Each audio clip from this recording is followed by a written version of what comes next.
وَلْتَكُن مِّنكُمْ أُمَّةٌ يَدْعُونَ إِلَى الْخَيْرِ وَيَأْمُرُونَ بِالْمَعْرُوفِ وَيَنْهَوْنَ عَنِ الْمُنكَرِ وَأُولَٰئِكَ هُمُ الْمُفْلِحُونَ. إن الحمد لله نحمده ونستعينه ونستغفره ونعوذ بالله من شرور أنفسنا ومن سيئات أعمالنا. من يهده الله فلا مضل له ومن يضلل فلا هادي له، وأشهد أن لا إله إلا الله وحده لا شريك له، وأشهد أن محمدا عبده ورسوله. أما بعد، فإن خير الحديث كتاب الله، وخير الهدي هدي محمد صلى الله عليه وسلم، وشر الأمور محدثاتها، وكل محدثة بدعة، وكل بدعة ضلالة، وكل ضلالة في النار. فقد قال الله تبارك وتعالى في محكم تنزيله بعد أعوذ بالله السميع العليم من الشيطان الرجيم، بسم الله الرحمن الرحيم. وَلَقَدْ خَلَقْنَا الْإِنسَانَ وَنَعْلَمُ مَا تُوَسْوِسُ بِهِ نَفْسُهُ وَنَحْنُ أَقْرَبُ إِلَيْهِ مِنْ حَبْلِ الْوَرِيدِ إِذْ يَتَلَقَّى الْمُتَلَقِّيَانِ عَنِ الْيَمِينِ وَعَنِ الشِّمَالِ قَعِيدٌ مَا يَلْفِظُ مِنْ قَوْلٍ إِلَّا لَدَيْهِ رَقِيبٌ عَتِيدٌ وَجَاءَتْ سَكْرَةُ الْمَوْتِ بِالْحَقِّ ذَلِكَ مَا كُنْتَ مِنْهُ تَحِيدُ وَنُفِخَ فِي الصُّورِ ذَلِكَ يَوْمُ الْوَعِيدِ وَجَاءَتْ كُلُّ نَفْسٍ مَعَهَا سَائِقٌ وَشَهِيدٌ لقد كنت في غفلة من هذا فكشفنا عنك غطاءك فبصرك اليوم حديد وقال قرينه هذا ما لدي عتيد ألقيا في جهنم كل كفار عنيد مناع للخير معتد مريب الذي جعل مع الله إلها آخر فألقياه في العذاب الشديد قال قرينه ربنا ما أطغيته ولكن كان في ضلال بعيد قال لا تختصموا لدي وقد قدمت إليكم بالوعيد ما يبدل القول لدي وما أنا بظلام للعبيد. محترم حاضرین، دوستوں، بزرگوں اور ساتھیوں، ہر قسم کی تعریف، حمد و ثنا، کبریائی، پاکیزگی اور بڑائی تمام مخلوقات کی بندگی کا اکیلا مستحق اللہ رب العالمین کے لیے لائق و سزاوار ہے۔ وہی پروردگار عالم ہے، اسی نے ہمیں، آپ کو اور ساری کائنات کو تخلیق بخشی ہے۔ اللہ رب العالمین کی بادشاہت سے دنیا کا کوئی کونا بھی الگ نہیں۔ اللہ رب العالمین اکیلا ہے اور ساری دنیا کی نگرانی ہر آن، ہر لمحہ اور ہر گھڑی فرما رہا ہے۔ اللہ رب العالمین کا احسان عظیم ہے کہ اس نے ہمیں اور آپ کو مسلمان بنایا، اسلام جیسی عظیم دولت سے مالا مال فرمایا۔ اللہ رب العالمین نے اپنی پیغام کو، اپنی تعلیم کو ساری انسانیت کے لیے عام فرمایا ہے، اور اس کام کو پائے تکمیل تک پہنچانے کے لیے ہر دور میں انبیاء کرام کو دنیا کے اندر بھیجنے کا سلسلہ بھی جاری فرمایا تھا۔ آخری نبی آخری پیغام لے کر، آخری قانون اور آخری شریعت لے کر اس دنیا کے اندر تشریف لائے، اور اس آخری نبی نے جس طرح سے اللہ رب العالمین کے دیے ہوئے آخری پیغام کو پایا تھا، ہو بہو ویسا ہی بغیر کسی کمی اور بیشی کے انسانیت کے سامنے پیش فرما دیا۔ اور اس سے بھی آگے بڑھ کر کے آپ صلی اللہ علیہ وسلم نے اپنی نبوت کی 23 سالہ زندگی میں رات اور دن کی گھڑیوں کے اندر اللہ رب العالمین کے دیے ہوئے آخری پیغام کو عملی طور پر برت کر سارے جہان والوں کے لیے قیامت تک کے لیے بطور نمونہ چھوڑ دیا۔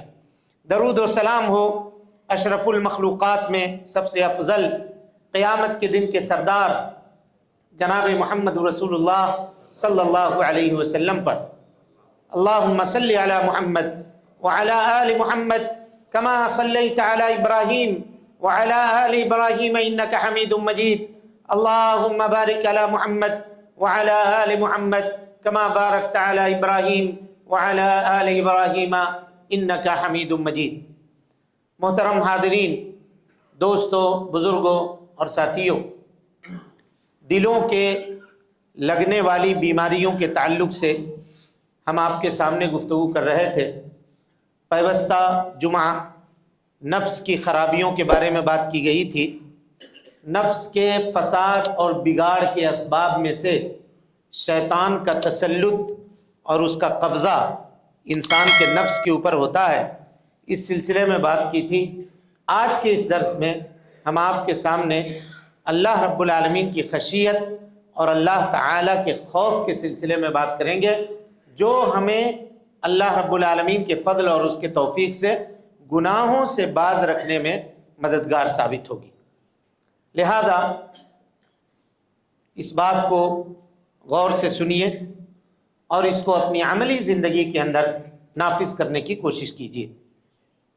انسان دنیا میں جن عبادتوں کو انجام دیتا ہے، ان عبادتوں میں سے دلوں سے انجام دیے جانے والے عبادتوں میں ایک عبادت ہے خوف کی عبادت، خشیت کی عبادت۔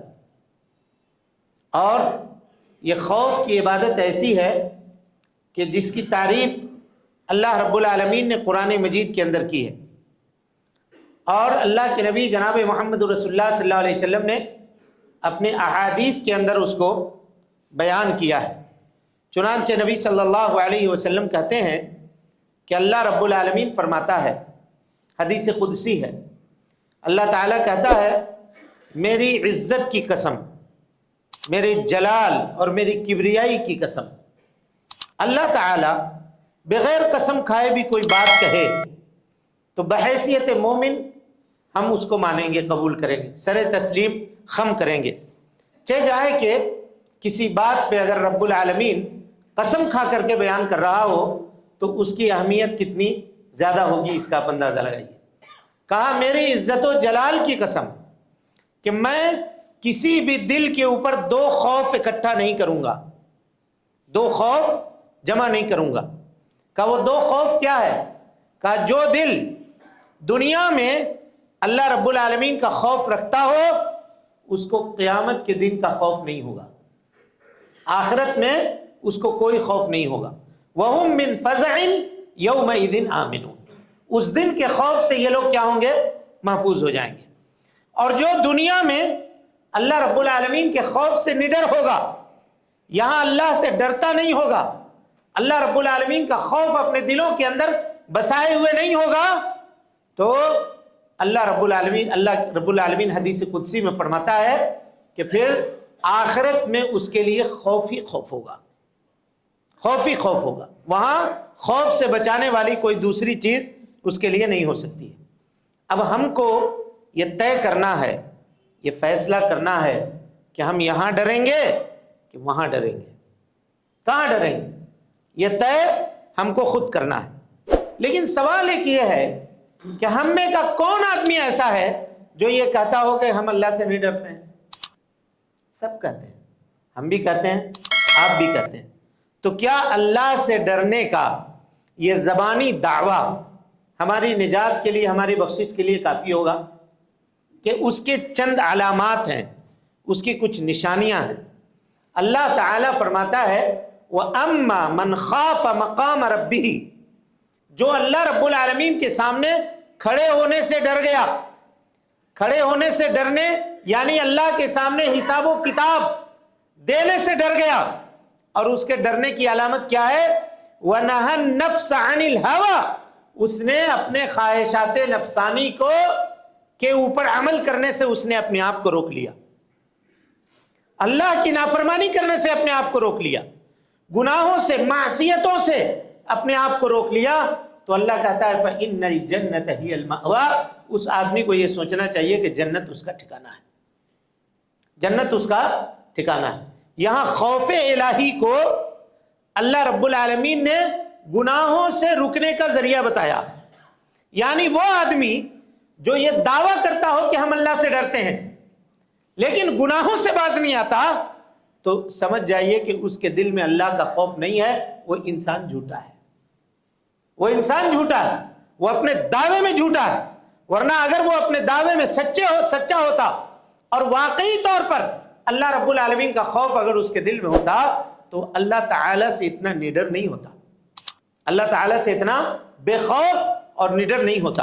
ورنہ اب صحابہ کرام رضوان اللہ علیہم اجمعین کی زندگی اٹھا کر کے دیکھیے، جن کو دنیا میں اللہ کے نبی صلی اللہ علیہ وسلم نے جنت کی بشارت دے دی تھی۔ حضرت عمر ابن خطاب رضی اللہ تعالی عنہ کے بارے میں آتا ہے کہ ایک مرتبہ رات کے وقت گشت کر رہے تھے، ایک روایت ہے کہ گشت کر رہے تھے اور ایک روایت میں ہے کہ رات کو تہجد کی نماز میں خود تلاوت کر رہے تھے سورہ طور کے۔ جب اس آیت پر پہنچے، ان عذاب ربک لواقع، بے شک تمہارے رب کا عذاب ضرور واقع ہو کر کے رہے گا، تمہارے رب کا عذاب واقع ہونے والا ہے، کوئی اس سے بچنے والا نہیں ہے۔ جب اس آیت کریمہ کے اوپر پہنچے، زار و تتار رونے لگے اور 1 مہینہ تک ایسے بیمار ہوئے کہ لوگ آنے لگے آپ کی عیادت کرنے کے لیے، لوگ آپ سے ملاقات کرنے کے لیے اپنے گھر آنے لگے۔ یہ حالت ہوئی۔ سوچیے آپ، خوف کا معاملہ انسان کے دل میں یہ ہے، اس طرح سے معاملہ ہوتا ہے انسان کے دل میں۔ حضرت عبد الرحمن ابن عوف رضی اللہ تعالی عنہ مالدار صحابی ہیں، روزہ سر ہیں۔ ایک مرتبہ آپ کے سامنے دسترخوان لگایا گیا، انواع و اقسام کے کھانے ہیں، افطار کے وقت بیٹھے ہوئے ہیں، کھانوں کو دیکھ کر کے، سامان کو دیکھ کر کے، انواع و اقسام کی غذا کو دیکھ کر کے زار و قطار رونے لگے۔ گھر والے جو تھے پریشان ہو گئے، کیا بات ہے، کیا معاملہ ہو گیا؟ کہا اٹھاؤ دسترخوان ہمارے سامنے سے، کہا لے جاؤ دسترخوان۔ کہا حضور کوئی غلطی ہو گئی، کوئی معاملہ ہو گیا، آپ روزے سے ہیں کیوں نہیں کھا رہے ہیں؟ کہا کہ نہیں، مجھے قرآن مجید کی آیت یاد آ گئی۔ کہا کون سی آیت ہے؟ کہا اللہ تعالیٰ کہتا ہے وَيَوْمَ يُعْرَضُونَ عَلَى النَّارِ، قیامت کے دن جب ان کو ہم جہنم کے اوپر پیش کریں گے اور ہم ان سے کہیں گے کہ دنیا کی زندگی کے اندر تم نے اپنے اچھائیوں کا بدلہ پا لیا ہے، اب یہاں جو ہے تمہیں عذاب کے علاوہ کچھ بھی نہیں ملے گا۔ کہیں ایسا تو نہیں ہے کہ یہ انواع و اقسام کی جو نعمتیں ہمارے دسترخوان پہ مل رہی ہیں یہ ہماری نیکیوں کا صلہ ہے جو اللہ رب العالمین ہم کو دنیا ہی میں دے رہا ہے اور آخرت میں عذاب کے علاوہ ہمیں کچھ بھی حاصل نہیں ہوگا؟ ایک مومن یہ سوچتا ہے۔ ہمارا معاملہ کیا ہے؟ ہمارا معاملہ یہ ہے کہ ہم یہ سوچتے ہیں کہ یہ دنیا ہمارے خواہشات کی تکمیل کی جگہ ہے، ہم یہاں اپنے خواہشات کو پوری کرنے کے لیے آئے ہیں، ہمارے جو جذبات ہیں ہم اس کو پورا کریں گے، شوق ہم اپنے پورے کریں گے۔ جان لیجئے یہ دنیا شوق پوری کرنے کی جگہ نہیں ہے، یہ دنیا شوق کو کچلنے کی جگہ ہے، شوق کی قربانی دینے کی جگہ ہے، یہ دنیا شوق کو دبانے کی جگہ ہے۔ جو جس قدر اپنے شوق کے اوپر قابو رکھے گا، اپنی چاہتوں کو کچل دے گا، اپنے ان جذبات کو جو اللہ کے نافرمانی کرنے کے اوپر اس کو ابھارتے ہیں اس کو کچل دے گا، تو کل قیامت کے دن اللہ رب العالمین اتنی نعمتوں سے اس کو دوچار کرے گا اور اتنی نعمتیں اس کو نوازے گا، اتنی نعمتیں دے گا۔ لیکن جو آدمی یہاں اپنے تمام شوق کو پورا کر لے، لوگ کہتے ہیں ہم یہاں شوق پورا نہیں کریں گے تو کہاں کریں گے؟ جوان یہ کہتا ہے کہ ہمارے جوانی کے شوق ہیں، بوڑھا یہ کہتا ہے کہ یہ بڑھاپے کے شوق ہیں، بچہ یہ کہتا ہے کہ بچپنے کے شوق ہیں۔ تو ہماری زندگی کے ادوار ہمارے خواہشات کو پورا کرنے میں گزر جاتے ہیں اور اس کے بعد ہم یہ سوچتے ہیں کہ ہم کو جنت مل جائے گی اور اللہ رب العالمین ہم کو یوں ہی جنت کے اندر داخل کر دے گا۔ میرے بھائیوں، اللہ رب العالمین کا تقوی اور اللہ رب العالمین کا خوف یہ کیسے پیدا ہوگا دل کے اندر، یہ بھی ایک سوال ہے، اس کے اوپر بھی بات ہونی چاہیے۔ اللہ کی معرفت، اللہ رب العالمین کی پہچان جس آدمی کے دل میں ہوگی نا وہ اللہ سے ڈرے گا، اور اگر اللہ کا خوف ہمارے دل میں نہیں ہے تو سمجھ لیجئے کہ ہم اللہ کو پہچانتے ہی نہیں ہیں، ہم نے اللہ کو پہچانا ہی نہیں ہے۔ ابھی اللہ کو پہچاننے میں ابھی ہم کو اور محنت کرنے کی ضرورت ہے، اس لیے کہ ہمارے دل کے اندر خوف پیدا نہیں ہو رہا ہے، اللہ کا ڈر پیدا نہیں ہو رہا۔ ورنہ کیا وجہ ہے؟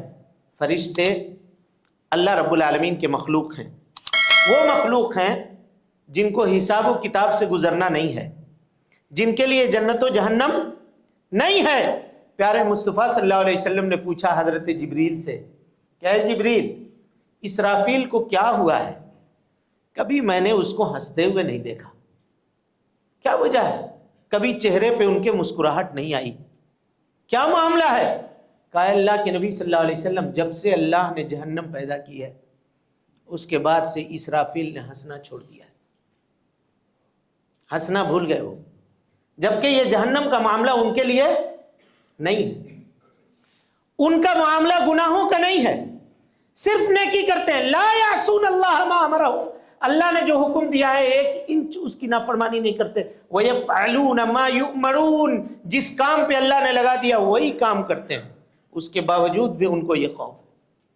اور اسی طرح سے سورہ سبا کی اس آیت کو اٹھا کر کے دیکھیے، اللہ تعالیٰ کہتا ہے حَتَّى إِذَا فُزِّعَ عَنْ قُلُوبِهِمْ، جب اللہ رب العالمین وحی کے ذریعے کسی بات کے کرنے کا ارادہ کرتا ہے تو حضرت جبرائیل امین کے اوپر وحی فرماتا ہے۔ وحی جب اللہ تعالیٰ فرماتا ہے تو اللہ رب العالمین کے قول سے فرشتے خوف کھاتے ہوئے بے ہوش ہو کر کے گر جاتے ہیں، 7 آسمان کے فرشتے سجدے میں گر جاتے ہیں اور بے ہوش ہو جاتے ہیں۔ یہ حالت ہوتی ہے خوف کی، جبکہ ان کے لیے کوئی معاملہ نہیں ہے، وہ نیکی کر کے اللہ سے خوف کھاتے ہیں، ڈرتے ہیں، اور ہم نیکی کرنا تو دور کی بات، برائی کر کے اللہ سے نہیں ڈرتے ہیں، بدعمالی کر کے اللہ سے نہیں ڈرتے ہیں۔ اللہ اکبر، غور کیجیے۔ اور مومنوں کی بھی یہی صفت اللہ نے بیان کی ہے، والذین یؤتون، سورہ مومنون کی آیت ہے، والذین یؤتون ما آتوا وقلوبہم وجلۃ انہم الی ربہم راجعون۔ اللہ کے کچھ نیک بندے ایسے ہیں کہ اللہ نے جو مال و متاع ان کو عطا کیا ہے اس میں سے وہ اللہ کے راستے میں خرچ کرتے ہیں، اور اس کے باوجود ان کے دل ڈرے ہوئے ہوتے ہیں، خوف ہوتا ہے ان کے دل کے اندر۔ ام المومنین نے پوچھا اللہ کے نبی، یہ کون لوگ ہیں جو خرچ بھی کر رہے ہیں، ڈر بھی رہے ہیں؟ کیا یہ وہ لوگ ہیں جو برائی کرتے ہیں؟ کیا یہ لوگ ہیں وہ لوگ ہیں جو گناہ کرتے ہیں؟ کیا یہ وہ لوگ ہیں جو بدعمالیوں کے اندر مبتلا ہیں؟ نبی صلی اللہ علیہ وسلم نے کہا لا یا بنت صدیق، نہیں ہے صدیق کی بیٹی، یہ وہ لوگ نہیں ہیں، یہ وہ لوگ ہیں جو نماز بھی پڑھتے ہیں، روزہ بھی رکھتے ہیں، زکوٰۃ و خیرات بھی کرتے ہیں، نیکی کے کام بھی انجام دیتے ہیں، اس کے باوجود بھی ان کے دل کیا ہوتے ہیں؟ اللہ رب العالمین کے خوف سے دہل رہے ہوتے ہیں، ڈرے ہوئے ہوتے ہیں۔ یعنی جتنی نیکی کرتے ہیں اتنا اللہ رب العالمین کا خوف ان کے دلوں کے اندر پیدا ہوتا ہے۔ اور ہمارا معاملہ کیا ہے؟ ہم برائی پہ برائی کرتے ہیں، لیکن ہمارے کانوں میں جوں تک نہیں رینگتی۔ ہم کیسا خوف؟ فرشتے اللہ کے قول کے وجہ سے بے ہوش ہو کر کے گر جاتے ہیں، اور پھر جب ان کو ہوش آتا ہے، 7 آسمان کے فرشتوں کو جب ہوش آتا ہے تو جبریل سے پوچھتے ہیں ماذا قال ربکم، آپ کے رب نے کیا کہا ہے؟ جبریل کہتے ہیں قال الحق، حق بات کہی ہے، اللہ نے حق بات کہی ہے۔ اور اس کے بعد جبریل اس فیصلے کو سناتے ہیں، اور جس فرشتے کو وہ کام سونپنا ہوتا ہے وہ کام اس کو سونپ دیتے ہیں، اس کو حوالے کر دیتے ہیں۔ کہنے کا مطلب یہ ہے کہ فرشتوں کے لیے حساب و کتاب نہیں ہے، جنت و جہنم نہیں ہے، لیکن چونکہ وہ اللہ کی معرفت رکھتے ہیں، اللہ کو جانتے ہیں، جس کی وجہ سے ان کی یہ حالت یہ ہے کہ وہ اس قدر خوف کھاتے ہیں کہ بے ہوش ہو کر کے گر جاتے ہیں۔ یہ میرے بھائیوں اللہ رب العالمین کا خوف ہے۔ اللہ کا خوف کیسے ہونا چاہیے دل کے اندر؟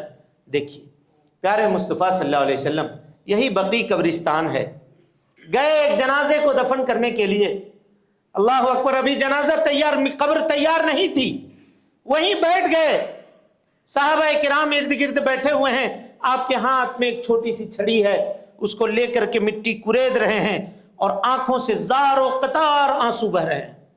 صحابی کہتے ہیں راوی کہ اس قدر آنسو بہ رہے ہیں کہ نیچے کی جو مٹی ہے وہ مٹی بھیگ رہی ہے، ٹپ ٹپ قطرے قطرے آنسو بہ کر کے نیچے کی جو مٹی ہے جہاں بیٹھ کر کے مٹی کورید رہے ہیں وہ مٹی گیلی ہو رہی ہے، اور وہ چھڑی لے کر کے آپ منہمک ہیں، ایسا لگ رہا ہے کہ کسی گہری فکر کے اندر اللہ کے نبی صلی اللہ علیہ وسلم ڈوبے ہوئے ہیں۔ اس کے بعد آپ نے اپنے سر مبارک کو اٹھایا اور کہا یا اخوانی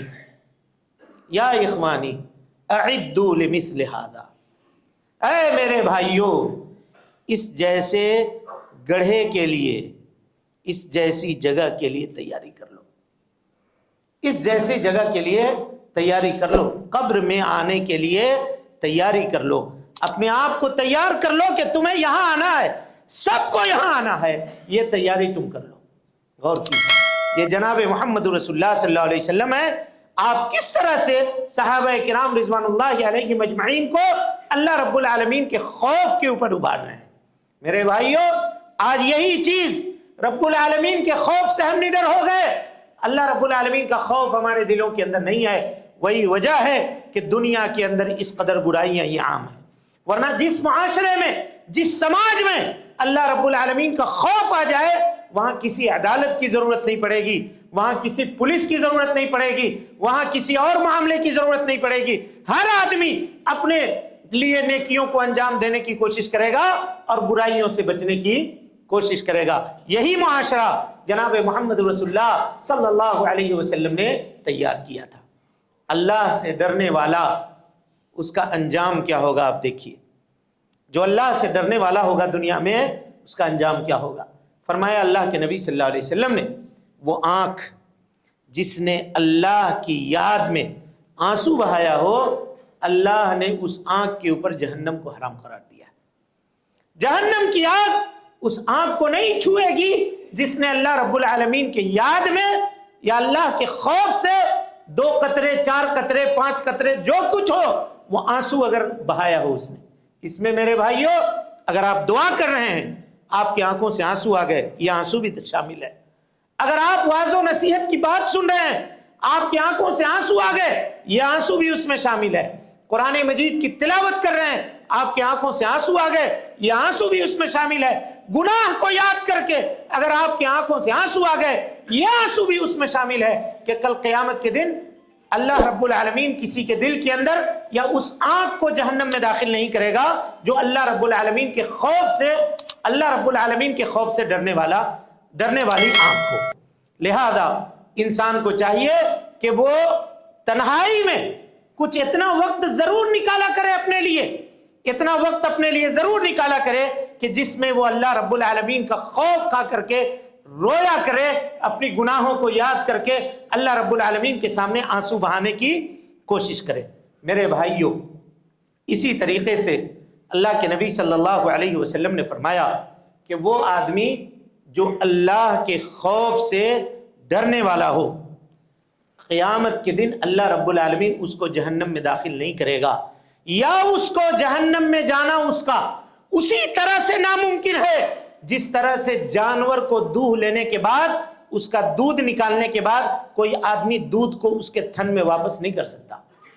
جیسے دودھ نکالا ہوا دودھ جانور کے تھن سے واپس اس کے تھن میں واپس نہیں جا سکتا، کہا اسی طریقے سے وہ آدمی جو اللہ کا خوف رکھتا ہو اپنے دل کے اندر، وہ جہنم میں نہیں جا سکتا۔ اللہ اکبر۔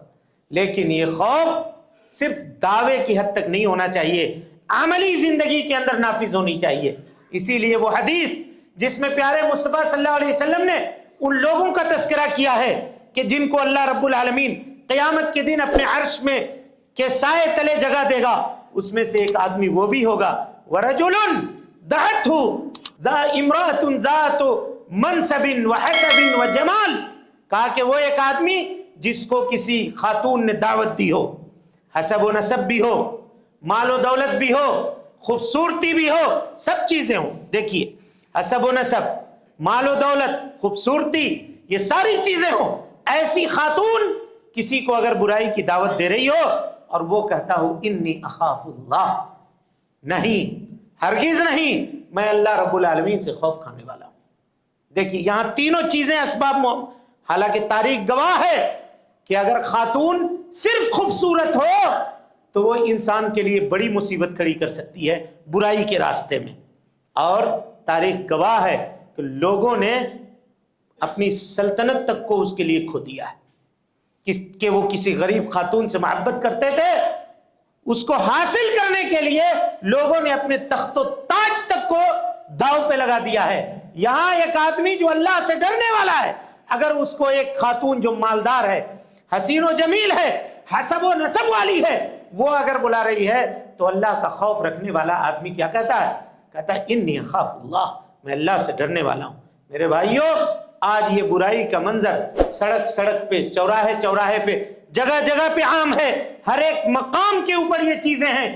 آج انسان کے دل کے اندر یہ خوف پیدا کرنے کی بہت ضرورت ہے، اور خاص طور پہ ہمارے بچوں میں، ہمارے بچیوں میں یہ خوف پیدا کرنے کی بہت زیادہ ضرورت ہے۔ وہ کیوں ہے ہم آپ کو بتا رہے ہیں۔ پیارے مصطفیٰ صلی اللہ علیہ وسلم نے حضرت معاذ ابن جبل رضی اللہ تعالیٰ عنہ کو بلایا اور کہا کہ اے معاذ، اپنے بچوں سے چھڑی کو کبھی مت ہٹانا، چھڑی کبھی مت ہٹانا اپنے بچوں سے۔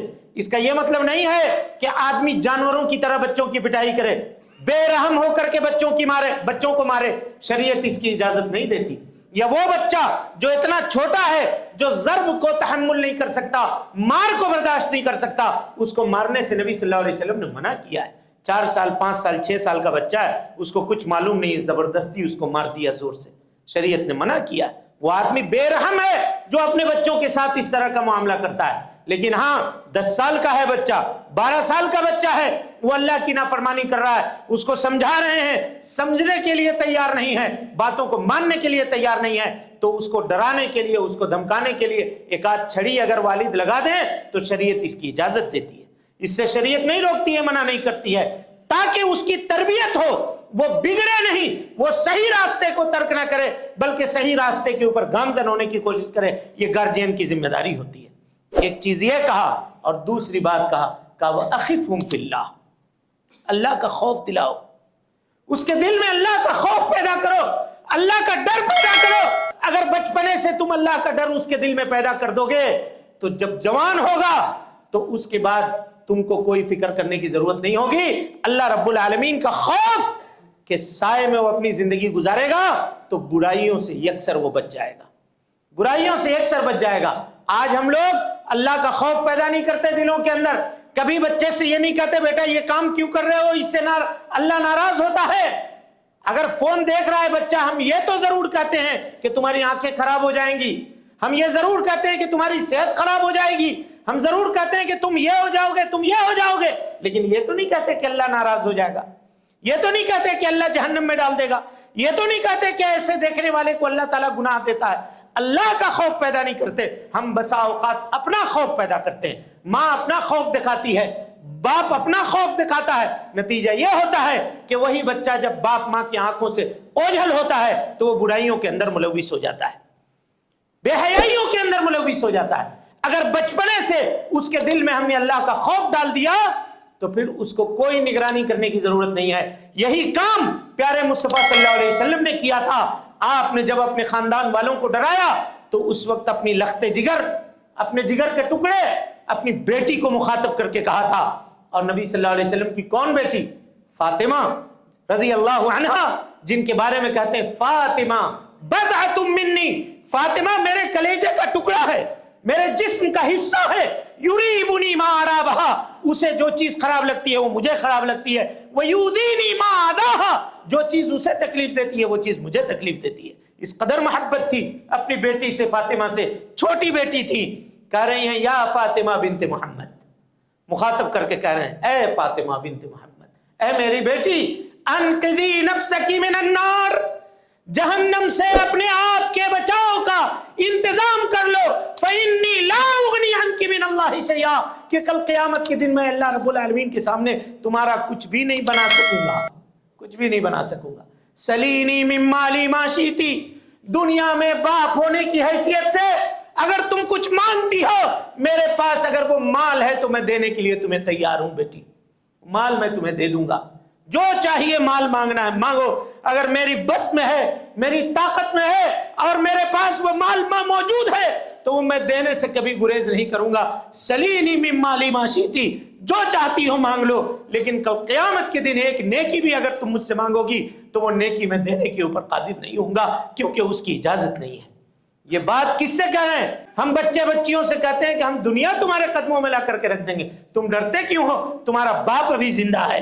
یہ کہنا ہم یہ نہیں کہہ رہے ہیں کہ غلط ہے، لیکن ان کو ہم نے تربیت کیوں نہیں دی، ان کو اللہ کا خوف کیوں نہیں دلایا؟ اور اس کے بعد جب وہ بچے بڑے ہو جاتے ہیں تو ہم خون کے آنسو روتے ہیں۔ جب وہ برائیوں میں مبتلا ہو جاتے ہیں، جب وہ گناہوں میں ملوث ہو جاتے ہیں، جب وہ نافرمان ہو جاتے ہیں، جب وہ باتوں کو قبول کرنے سے انکار کر دیتے ہیں، تو اس کے بعد ہم ناک پکڑ کے روتے ہیں کہ ہمارا یہ معاملہ ہو گیا، ہمارا یہ معاملہ ہو گیا۔ لیکن یہ چیز آدمی کرے گا کب؟ جب وہ خود اللہ سے ڈرنے والا ہو، جب وہ خود اللہ سے ڈرنے والا ہو۔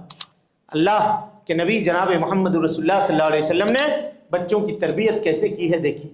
چھوٹے بچے حضرت عبداللہ ابن عباس رضی اللہ عنہ، چچا زاد بھائی ہے نا عبداللہ ابن عباس، بلایا ان کو، کہا یا غلام، ادھر آؤ بچے، چھوٹے بچے ادھر آؤ، یا غلام اتق اللہ حیثما کنت، جہاں کہیں بھی رہو اللہ سے ڈرو۔ ایسا نہیں ہے کہ ایک جگہ بیٹھے ہو، لوگوں کے سامنے تو اللہ سے ڈر رہے ہو، اور لوگوں کے پیچھے گئے، پیٹھ پیچھے گئے تو پھر برائی کر رہے ہو، تنہائی میں برائی کر رہے ہو۔ نہیں، چاہے خلوت میں ہو، مجلس میں ہو، بازار میں ہو، گھر کی تنہائی میں ہو، جہاں کہیں بھی ہو اللہ سے ڈرو۔ اتق اللہ حیثما کنت، اور اس کے بعد کہا وَأَتْبِعِ السَّيِّئَةَ الْحَسَنَةَ، اگر تجھ سے کوئی برائی ہو جائے تو اس برائی کے بعد نیکی کر لینے کی کوشش کرو، اس لیے کہ جب برائی کے بعد نیکی کر لو گے تو اللہ رب العالمین اس نیکی کے برکت سے تمہاری اس برائی کو معاف کر دے گا، تمہاری اس برائی کو ختم کر دے گا۔ اللہ اکبر، یہ کتنا بڑا میرے بھائیوں انعام ہے اللہ رب العالمین کی جانب سے، اور پیارے مصطفیٰ صلی اللہ علیہ وسلم کی کتنی زبردست تربیت ہے، اس کا آپ اندازہ لگائیے کہ ایک بچے کو آپ کہہ رہے ہیں کہ تم اللہ کا خوف۔ کبھی ہم نے کہا ہے اپنے بچوں سے، کبھی اپنے بیٹے کو بلا کر کے یا کبھی اپنی بیٹی کو سامنے بٹھا کر کے ہم نے یہ کہا ہے کہ اللہ کا تقوی اختیار کرو، اللہ کا خوف اختیار کرو؟ ہم دوسری چیزیں سکھاتے ہیں۔ بسا اوقات بعض گارجین اور بعض والدین ان کو جھوٹ بولنا سکھاتے ہیں، ان کو کسی کو چکما دینا سکھاتے ہیں، دنیا والوں کو ٹھگا کس طرح سے جاتا ہے یہ گڑ سکھاتے ہیں، 80 کو 20 کیسے کیا جاتا ہے اور 80 کو 100 کیسے کیا جاتا ہے یہ طریقہ بتلاتے ہیں، لیکن یہ طریقہ نہیں بتلاتے کہ قبر کی تیاری کیسے کرتے ہیں، مرنے کے بعد کی زندگی کیسے سنوارتے ہیں۔ دنیا کی یہ زندگی بنانے کا ہنر ہم سکھاتے ہیں، لیکن آخرت کی زندگی بنانے کا ہنر ہم نے اپنے بچوں کو نہیں دیا ہے، اس کی تعلیم اور اس کی تربیت ہم نے نہیں دی ہے۔ سب سے بڑی بات اس سلسلے میں جو ہے نا وہ یہی ہے کہ ہم دینی تعلیم سے دور ہیں، دینی تعلیم سے دور ہیں۔ حالانکہ اس پہ جتنا بھی افسوس کیا جائے کم ہے، جس قدر افسوس کیا جائے کم ہے۔ نبی صلی اللہ علیہ وسلم کی ایک حدیث جب ہم لوگ سنتے تھے یا پڑھتے تھے، آپ لوگ بھی سنتے یا پڑھتے ہوں گے تو آپ لوگوں کو تعجب ہوتا ہوگا، لیکن آج اس حدیث میں واللہ ہمیں کوئی تعجب نہیں ہوتا ہے۔ اگر آپ کو ہوتا ہو تو ہوتا ہوگا، کوئی تعجب نہیں۔ وہ حدیث کیا ہے دیکھیے، نبی صلی اللہ علیہ وسلم نے کہا تھا بدأ الاسلام غریبا، اسلام اجنبی بن کر کے اٹھا تھا، وَسَيَعُودُ غَرِيبًا كَمَا بَدَأَ، ایک وقت آئے گا کہ اسلام اسی طرح سے اجنبی ہو کر کے رہ جائے گا جیسے وہ اٹھا تھا، جیسے وہ اٹھا تھا۔ ایک دور تھا جب مکے میں اسلام کو جاننے والے 3-4 لوگوں سے زیادہ نہیں تھے۔ ایک دور ایسا بھی آئے گا کہ لوگ اسلام کو کیا کریں گے؟ اجنبی سمجھ جائیں گے۔ اگر اسلام کی اجنبیت آپ کو جاننی ہو تو کہیں دور جانے کی ضرورت نہیں ہے، کسی اسکول اور کالج کے باہر گیٹ کے اوپر کھڑے ہو جائیے اور وہاں سے نکلنے والے بچوں سے ذرا پوچھئے محمد صلی اللہ علیہ وسلم کون ہیں، پوچھئے اللہ رب العالمین کے بارے میں کیا جانتے ہو، اللہ کلمہ پڑھ کر کے سناؤ، ذرا سوال کیجئے، کلمہ کے معنی پوچھئے، اس کے مطلب پوچھئے، بتائیے کتنے لوگ آپ کو بتاتے ہیں۔ یہ ہمارا علم سے تعلق ہے، اور عمل سے اگر تعلق دیکھنا ہو آپ کو تو آپ کسی بھی مسجد کے گیٹ کے اوپر آ کر کے کسی بھی فرض نماز کے وقت آ کر کے کھڑے ہو جائیں اور اسی وقت آپ جا کر کے مارکیٹ اور بازاروں کا چکر کاٹ کر کے دیکھ لیں تو آپ کو پتہ چل جائے گا کہ ہمارا عملی طور پر دین سے کتنا تعلق ہے۔ یہ اسلام کی غربت کی بات نہیں ہے تو اور کیا ہے؟ یہ اسلام کی غربت کی بات نہیں ہے تو اور کیا ہے؟ آج خود اسلام کے ماننے والوں کے نزدیک اسلام غریب ہو کر کے رہ گیا۔